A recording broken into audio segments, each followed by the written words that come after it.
संध्याकाळचे 11 वाजत आले आणि आता आहे ना आरू पण झोपलाय. आज आरू आणि मीचे घरी. आरू खूप लवकर झोपलाय आज.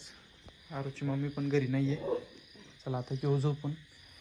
आरू आणि मीचे घरी. आम्हाला तर भीती वाटत राहिली पण आता काय. चला आता घेतो झोपून नाही का, खूपच वेळ झालाय. चला मच्छरदाणी बांधलेली. हे बाबू हे कोण दरवाजा उघड राहिलं? बाबू हे काय हे? अरे बापरे, हे बाबू हे इकडे उघडले काय हे? हो बापू हे यार काय होते का काय? हे घरात आले ते. वरा बापू हे अरे काय?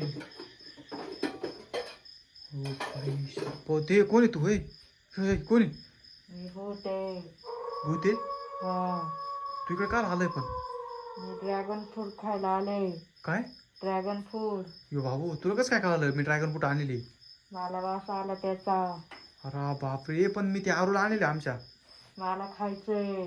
अरे बाबू आता मी काय करू? पण ते आमच्या आरूला आणलेले मी. मला खायचंय. तुला खायचंय? माझी लई इच्छा होती पण मला भेटलं नाही ते. अरे बाबू मग आता मी काय करू सांग बरं? मी आणलंय आमच्या आरूला. नाही मला खायचंय ते. मी खाऊन घेईन. बाबू सापडलं. ए तू बाबू सापडलं. गेला आता ड्रॅगन फ्रूट. गेलं आमचा ड्रॅगन फ्रूट. अरे बापरे बाबू हे आरूचं ड्रॅगन फ्रूट गेलं. आता काय करायचं? आरूला तर ड्रॅगन फ्रूट नाही राहणार. हे आमच्या आरूला राहू दे ना ते. बाबू यांनी तर खोललंय आता ते. बाबू गेलं ड्रॅगन फ्रूट. हे आमच्या आरूला राहू दे ना. काय करू नाही. नेलं ड्रॅगन फ्रूट आरूचं. चाललं घेऊन ते.